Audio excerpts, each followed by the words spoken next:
I wanted to call out the US for what I consider a kind of two-facedness when it comes to Africa. Multi-award-winning writer Chimamanda Ngozi Adichie, days after shaking Nigeria's democracy with a letter to the President of America, Joe Biden, has strongly disagreed with Nobel laureate Professor Wole Soyinka on the assertion that Labour Party vice presidential aspirant Datti Baba-Ahmed and Obidients are fascist. According to Chimamanda, during an April 12 interview with Arise TV, she doesn't see any reason why the world-renowned playwright, who she greatly respects, would describe Datti as someone supporting anarchy and authoritarianism in the Nigerian state, especially when he's the one wronged and the one who followed due process. However, the Purple Hibiscus author made it clear that fascism is a term that can be used on INEC for cheating Nigerian voters during the recently concluded general elections. Wole Soyinka is not the only person Chimamanda respectfully kicked to the curb recently following the flawed election and the emergence of Bola Ahmed Tinubu, who she termed a drug baron as president-elect.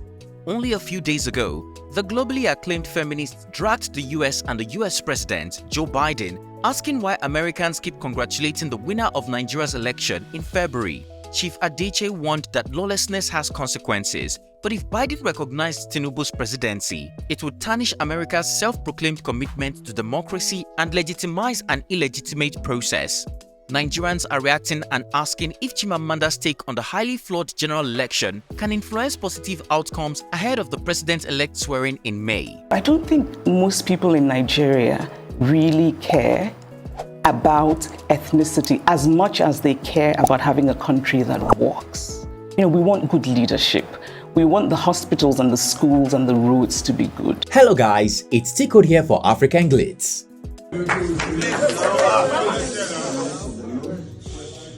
Is hereby declared the winner and is returned elected.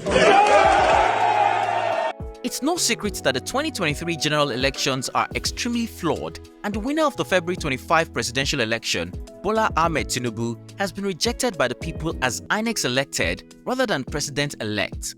Shockingly, this abomination to democracy has been met with radio silence from pro-democracy personalities and organizations. But Labour Party vice presidential aspirant Datti Baba-Ahmed refused to keep quiet. On March 23, 2023, the politician honored an interview invitation on Politics Today on Channels Television. He called on President Muhammadu Buhari and the Chief Justice of Nigeria not to swear in Bola Tinubu.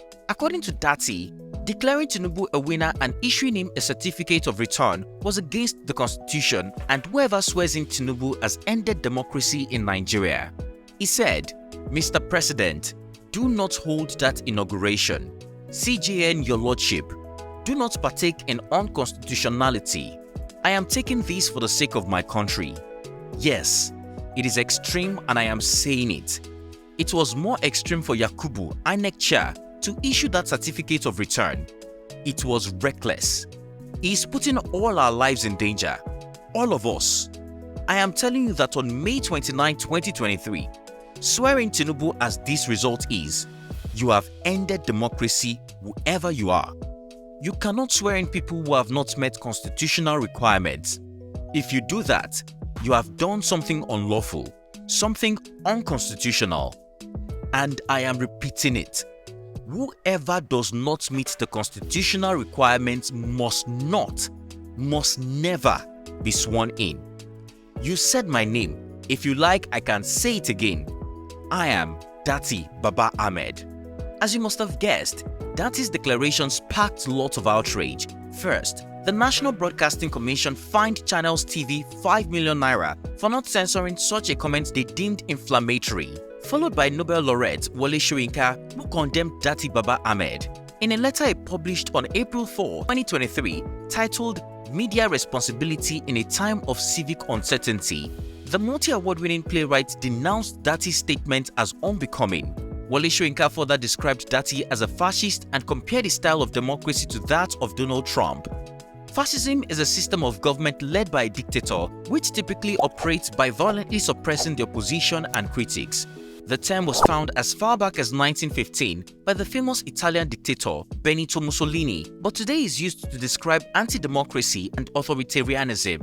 Besides discussing Datti of being a fascist, Wole Soyinka also dunked on the Obedience movement, describing it as fascism.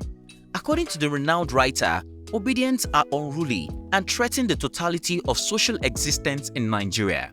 He wrote some parts. My rejection of fascism is nothing new. On 3 occasions, I was able to send a message to Peter Obi that if he lost the election, it would be his followers who lost it for him. It was depressing to watch his lieutenant, a crucially positioned voice of a movement that has broken the mold, threaten the totality of social existence. Whatever our ideological leaning, is Donald Trump the ideal template for a burgeoning democracy in the nation? Soyinka didn't stop there. He further condemned Datti during an April 5 interview on Arise TV, saying that nearly the totality of Datti's statement threatened the judiciary. I never heard anyone threaten the judiciary the way I heard Datti speaking. Blackmailing attitude, do or die provocation is not what we are struggling for, he said. Never heard the kind of language, the kind of menacing, blackmailing language as that which was to which we were treated by Mr. Datti. And that kind of attitude and that kind of go, do or die kind of provocation is not what I think we've all been struggling for.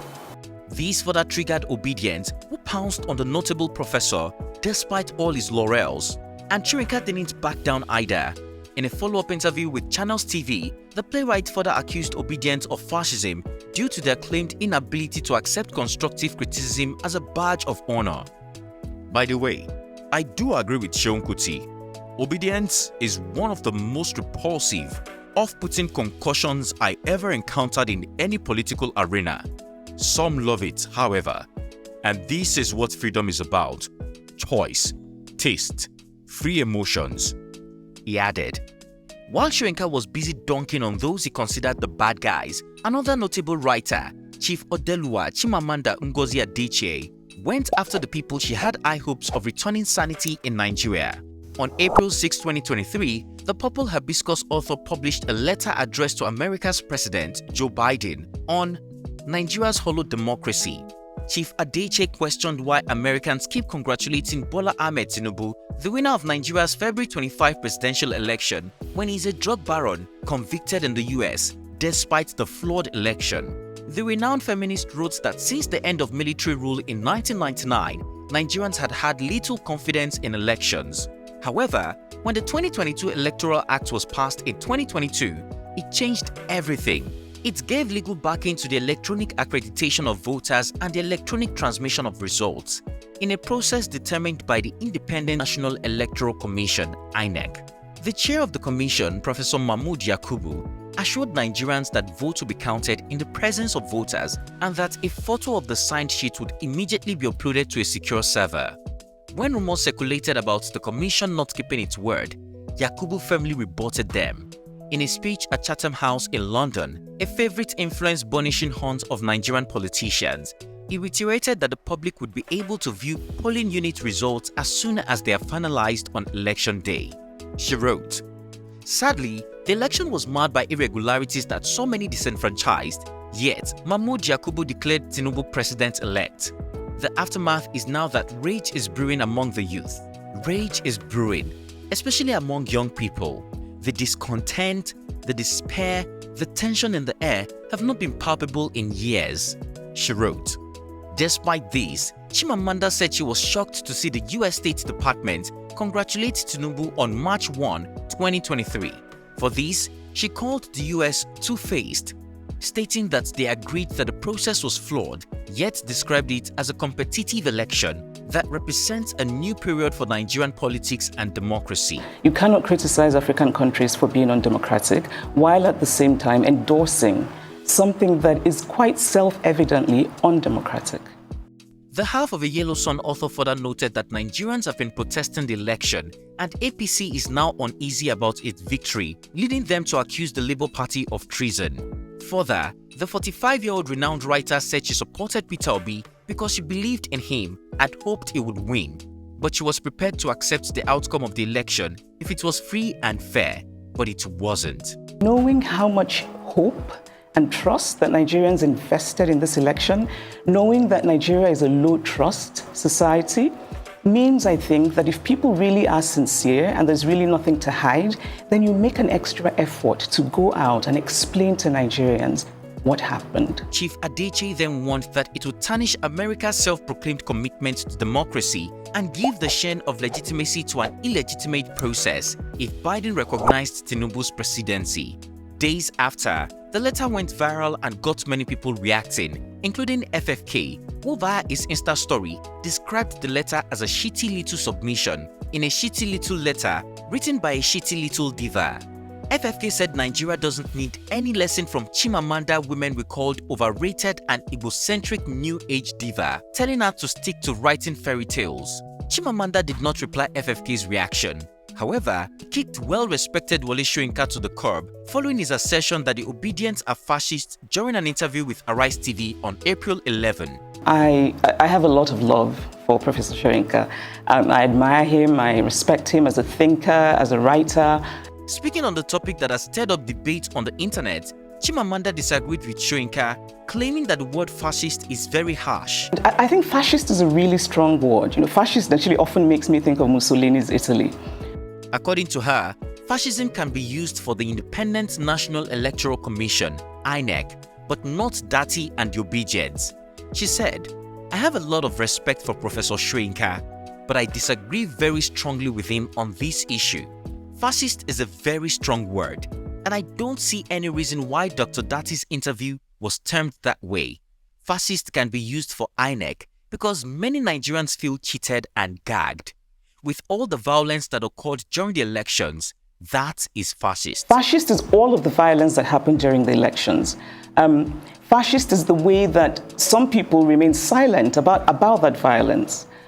Fascist is a government that hasn't come out to address the very tangible and palpable discontent in this country.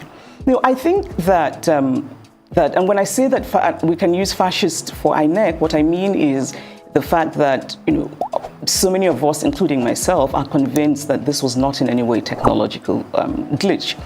As it is right now, many Nigerians feel deeply cheated by INEC.